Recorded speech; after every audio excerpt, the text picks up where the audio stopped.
अस्सलाम वालेकुम। आज हम इस वीडियो में पाँचवें सबक नातिक अदाद और उन पर आमाल, rational numbers and operation on rational numbers के बारे में पढ़ेंगे। Exercise number 22। पिछले वीडियो में हमने आपको 22वीं मस्क का पहला सवाल सिर्फ बताया था और डिटेल में बताया था कि किस तरह से आपको किसी नातिक अदद को जमा करना है।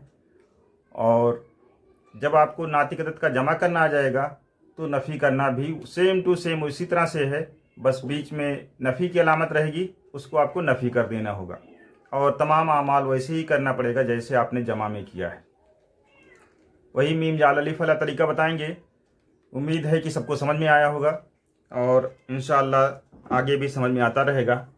शुरू करते हैं। दूसरा सवाल है, दर्ज झेल नातिक अदाद की तफरीक कीजिए। यहाँ पर 7/11 नफ़ी 3/11 के बराबर क्या करेंगे हम, नीचे की अदद का मीम जाल अलिफ निकाला जाएगा। ये दोनों मुनफरद अदद है। मुनफरद अदद का मीम जाल अलिफ उनके हासिल जर्ब के बराबर आता है, तो 11 से 77 हो जाएगा। अब 7/11 ये 7 है, ऊपर जरब लिखेंगे, 11 से तकसीम करेंगे 77 को तो 7 आ जाएगा। 11 से 77 नफ़ी 3 जरब, जब इसको 7 से तकसीम करेंगे तो 11 आ जाएगा, तो 7 7 49 हो जाएगा। नफ़ी 11 3 33 बटे 77 हो जाएगा। ये बराबर हो जाएगा, नफ़ी करेंगे 9 में से 3 निकलेगा 6 और 4 में से 3 निकलेगा 1। अगर नफ़ी इस तरह से नहीं कर पाते हैं तो ऊपर नीचे लिख करके कर लेंगे, आपका आंसर सही आ रहेगा। ये 16/17 जो है इसका आंसर हो जाएगा। अब इसका तीसरा सवाल देखते हैं। तीसरा सवाल है, 1 सही 2/3 और नफ़ी 3 सही 5/6। इसको हम सही को ख़त्म कर लेते हैं, आराम से हमारा सवाल आ जाएगा। तो इसको 1 सही 2/3 को सही में कैसे ख़त्म करेंगे, 3 को 1 से जरब करेंगे, 1 जरब 3 और शुमार कुंदा को जमा कर लेंगे /3। कल भी ये बताया गया था, 3 1 3 हो जाएगा, 2 5/3। ऐसे ही हम सबको लिख करके कर सकते हैं या डायरेक्ट भी कर सकते हैं। तो ये बराबर हो जाएगा हमारा 3 दूनी 3 1 3 2 5/3 और नफ़ी 6 3 18 और 5 23/6। अब 6 और 3 का मीम जाल अलिफ निकाल लेंगे। अब ये आपको मालूम होना चाहिए कि अगर छोटी अदद के पहाड़े में बड़ी अदद आती है, यानी कि छोटी अदद के पहाड़े से बड़ी अदद कट जाती है, तो बड़ी अदद मीम जाल अलिफ हुआ करती है। देख लेते हैं, 3 से काटेंगे, 3 1 3 3 दूनी 6, ये 3 दूनी 6, मीम जाल अलिफ इसका हो जाएगा 3 जरब 2 6 हो जाएगा। तो मीम जाल अलिफ निकला हमारा 6। अब ये 5 लिखेंगे और 3 से 6 को तकसीम करेंगे, कितनी बार जाएगा, 2 बार, 3 दूनी 6, 2 से जरब कर लेंगे। नफ़ी 23 लिखेंगे और 6 से 6 को तकसीम करेंगे, 1 बार जाएगा तो 1 से जरब कर लेंगे। फिर वही काम करना रहेगा, 5 दूनी 10, नफ़ी 23/6, ये बराबर हो जाएगा, 10 में से 23 निकल जाएगा, यानी कि 23 में से 10 निकलेगा तो 13 हो जाएगा। नफ़ी आएगा /6, 10 में से 23 नफ़ी नहीं होता है, इसलिए 23 में से 10 को नफ़ी करेंगे और अलामत 23 वाली लगाई जाएगी, 13 हो जाएगा। अब इसको ऐसे भी आंसर लिख सकते हैं या इसको इस तरह से करेंगे, अगर तकसीम करेंगे तो ये हो जाएगा 6 दूनी 12 हो जाएगा और 1 बचेगा हासिल, 1/6, 2 सही 1/6। आंसर इसका ए भी सही है और ए भी लिखेंगे तो भी सही रहेगा। अब इसका अगला सवाल भी ऐसे ही है, इसको हम सही को ख़त्म कर लेंगे। 4 दूनी 8, 1 9 हो जाएगा, 9/2। नफ़ी 3 3 9 1 10 हो जाएगा, 10/3। 2 और 3 का मीम जाल अलिफ निकाल लेंगे, दोनों मुनफरद अदद है इसलिए दोनों का जरब कर लेंगे, 2 3 6 हो जाएगा और 9 लिखा जाएगा, जरब 2 से तकसीम किया जाएगा, 6 को 3 आएगा, 2 3 6 हो जाएगा, 3 से जरब हो जाएगा। नफ़ी 10 जरब, अब 3 से तकसीम करेंगे 6 को, 3 दूनी 6 हो जाएगा 2 बार में, तो 2 से जरब हो जाएगा, 9 तिया 27, नफी 10 दूनी 20 बटे 6, ये हमारा हो जाएगा 27 में से 20 निकल जाएगा 7 बटे 6, या इसी को अगर एक तकसीम कर देंगे तो ये हो जाएगा 7 6 का 6, 1 बचेगा और 1 बटे 6 हो जाएगा। ऐसे लिख करते हैं, 7 को 6 से तकसीम करते हैं, एक बार जाएगा 6 आएगा, 1 बचेगा, ये सही हो जाता है, और जो ये बाकी रहता है ये शुमार कुंदा हो जाता है, और ये जो है मकसूम अलय जो होता है वो नसब नुमा हो जाता है। तो ये आपका आंसर, चाहे ए लिखिए चाहे ए लिखिए, दोनों सही रहेगा आंसर। तो इस तरह से जमा और नफ़ी एकदम सेम टू सेम है, उसमें कोई दिक्कत की बात नहीं है। तीसरा सवाल इसका है, दर्ज नातिक अदाद का जर्ब कीजिए। जर्ब करना मुश्किल नहीं है, जर्ब करना जमा और नफ़ी से आसान है। तो आइए इसका पहला सवाल देखते हैं। 3 बटे 11 जरब 2 बटे 5। 3 बटे 11 को 2 बटे 5 से जरब करना है। इसमें आपको ये ध्यान रखना है कि शुमार कुनिंदा को शुमार कुनिंदा से जरब होगा और नसब नुमा का नसब नुमा से, बस इतना देखना है। और दूसरी चीज़ ये देखना है कि जो अलामत दी गई है उसमें अलामत अगर 2 बार नफ़ी आएगी तो आंसर में जमा आ जाएगा, और अगर एक बार अलामत नफ़ी है, चाहे पहले में या दूसरे में या ऊपर या नीचे कहीं पर, तो आंसर में नफ़ी आएगा। तो ये बराबर आपका हो जाएगा, ऐसे लिख सकते हैं 3 जरब 2 बटे 11 जरब 5।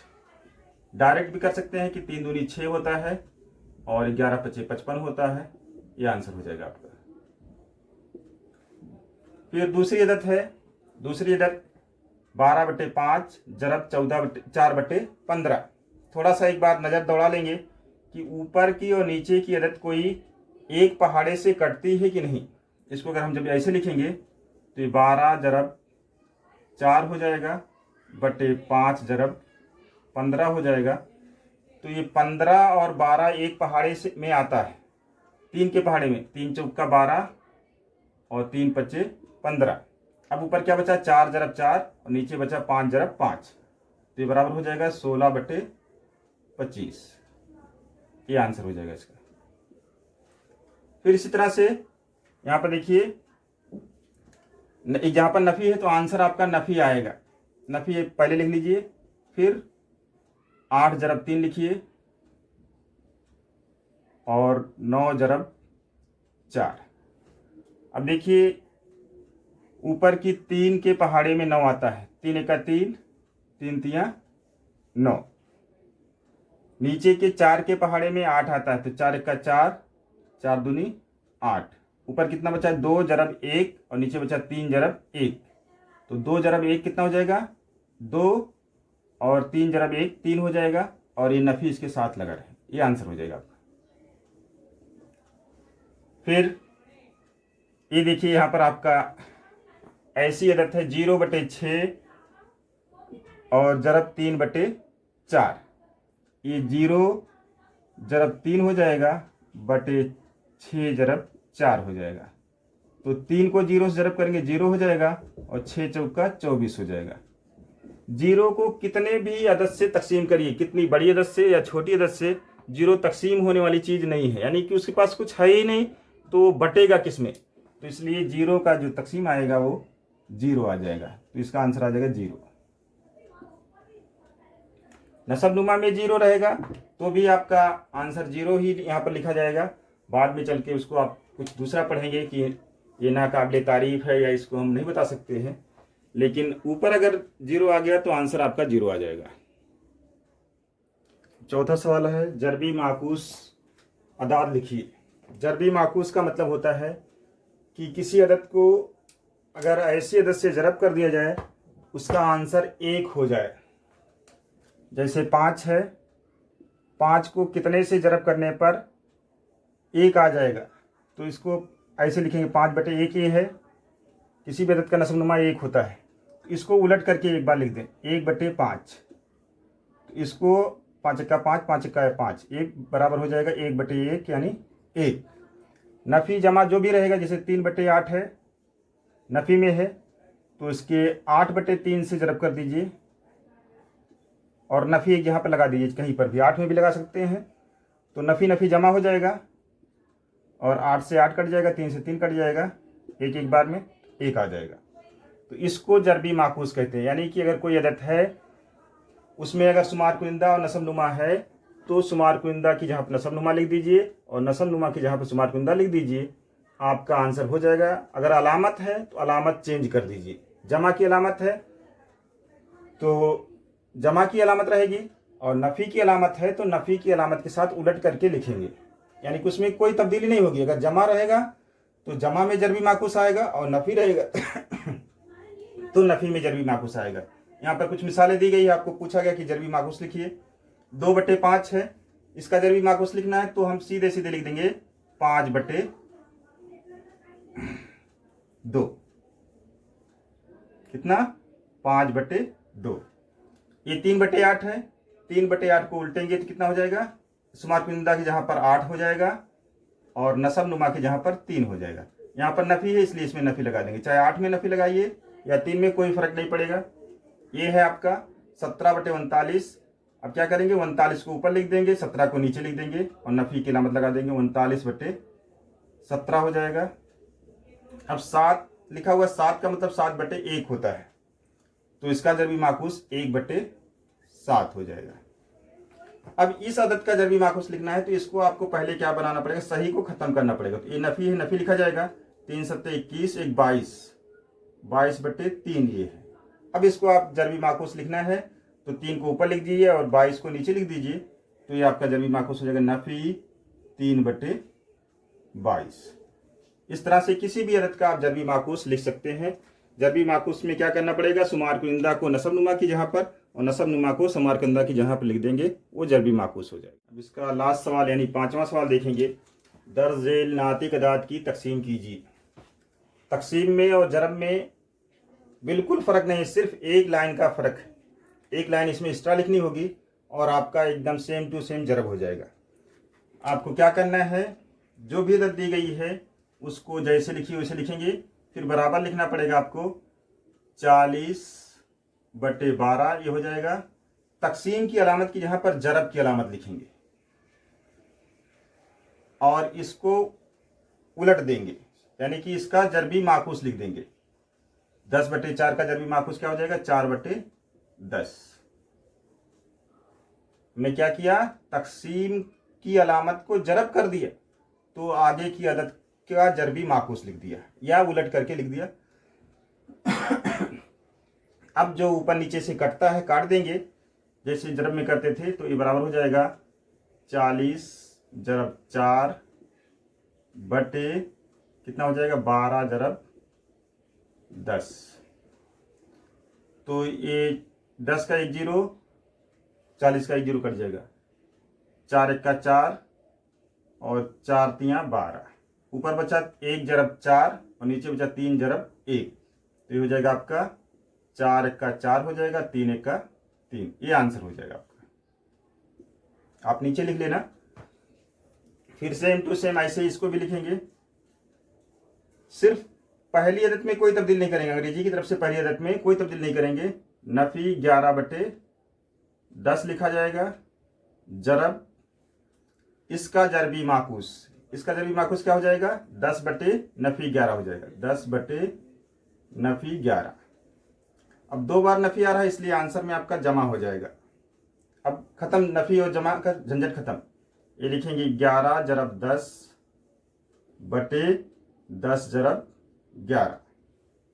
ऊपर का ऊपर ज़रब करके लिख देंगे, नीचे का नीचे। तो 11 से 11 का 11 कट जाएगा, 11 का 11, 10 1 का 10, 10 1 का 10। ऊपर बच गया 10 1 ज़रब 1 और नीचे बच गया 1 ज़रब 1, 1/1 हो गया। 1/1 को 1 कहा जाता है। ये आंसर हो जाएगा। इसी तरह से इसका अगला सवाल है। नफ़ी 7/8 तकसीम नफ़ी 3/6, तो इसको लिखेंगे बराबर नफ़ी 7/8 ज़रब 6/नफ़ी 3। यहाँ पर भी हम काट सकते हैं, कोई हर्ज नहीं हमारा, कि 3 के पहाड़े से 3 1 का 3 3 दूनी 6, 2 एका 2, 2 चौका 8। अब 2 बार नफी आया है इसलिए आंसर में जमा आ जाएगा। और ऊपर कितना बचा 7 जरब 1 यानी 7, और नीचे कितना बचा 4 जरब 1 यानी 4। ये आंसर हो जाएगा।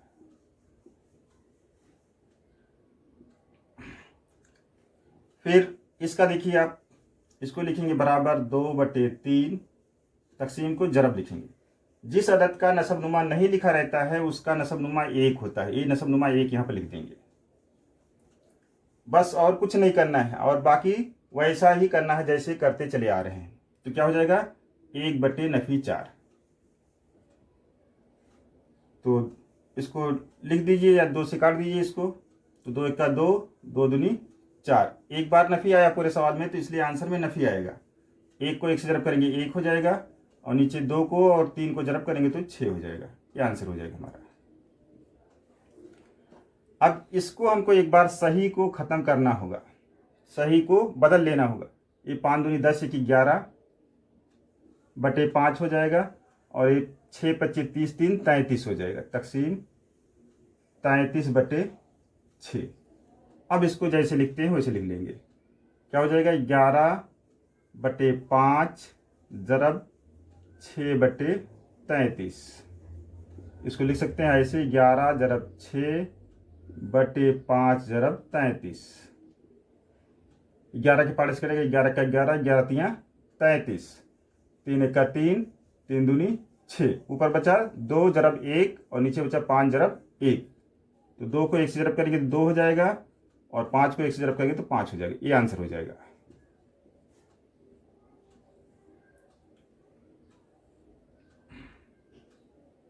ये अलग करने वाली सवाल को लाइन है। फिर इसके नीचे वाला सवाल है आपका, इसको जैसे है वैसे लिखेंगे। कैसे? नफी 5/13, तकसीम को जरब लिखेंगे और इसको उलट देंगे 26/7। अब 13 के पहाड़े में 26 आता है, 13 का 13, 13 दूनी 26। अब कुछ नहीं कटेगा ऊपर नीचे से, 2 से कोई अदद नीचे वाली कटने वाली नहीं है, और 5 से कोई अदद नीचे वाली कटने वाली नहीं है। तो ये नफी आ जाएगा आंसर में 5 दूनी 10/7। ये आंसर हो जाएगा। इस तरह से 2 सवाल और हैं, वो और आसान है, कर लेना आप। अगर कोई दिक्कत आती है, नहीं समझ में आती बात, तो कमेंट बॉक्स में लिखिए। जज़ाकल्लाहु खैर।